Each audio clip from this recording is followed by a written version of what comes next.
നിലവിൽ ഇതുവരെ നിയമന നിരോധനം വന്നിട്ടുണ്ട്. ട്രഷറി നിരോധനമില്ലാത്ത 10 വർഷമല്ലേ കടന്നുപോയത്? ഏതെങ്കിലും മന്ത്രിക്കെതിരെ അഴിമതി ആരോപണം ഉന്നയിക്കാൻ കഴിയാത്ത 10 വർഷമല്ലേ കടന്നുപോയത്? ഏതെങ്കിലും മന്ത്രിക്കെതിരെ അഴിമതി ആരോപണം പ്രതിപക്ഷത്തിന് ഉന്നയിക്കാനോ അത് തെളിയിക്കാനോ വിജിലൻസിന്റെ ഒരു നോട്ടീസെങ്കിലും കൊടുക്കാനോ സാധിച്ചിട്ടുണ്ടോ?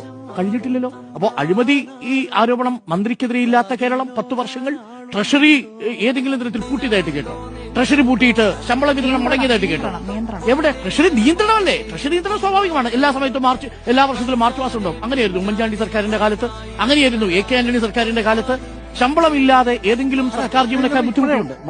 അല്ല, ട്രഷറി നിയന്ത്രണമുണ്ട് സ്വാഭാവികമായും. പക്ഷെ ട്രഷറി അടച്ചിട്ടില്ല, ട്രഷറി പൂട്ടിയിട്ടില്ല. ട്രഷറി പൂട്ടാത്ത 10 വർഷങ്ങൾ, പവർ കട്ടില്ലാത്ത 10 വർഷങ്ങൾ, നിയമന നിരോധനമില്ലാത്ത 10 വർഷങ്ങൾ. ശരിയല്ലേ? കഴിഞ്ഞ 10 വർഷം കൊണ്ട് സാക്ഷാൽ പ്രതിപക്ഷ നേതാവ് തന്നെയാ പറയുന്നത്, കേരള സർക്കാർ കഴിഞ്ഞ 10 വർഷം കൊണ്ട് ആകെ 4,71,000 വീടല്ലേ വെച്ചുകൊടുത്തത്. അത്രയുമാണ് വെച്ചുകൊടുത്തത്. UDF 5002 വീടുകളാണ് 5 വർഷം കൊണ്ട് വെച്ചുകൊടുത്തത്. ഈ കണക്ക് നമ്മുടെ മുന്നിലുണ്ട്.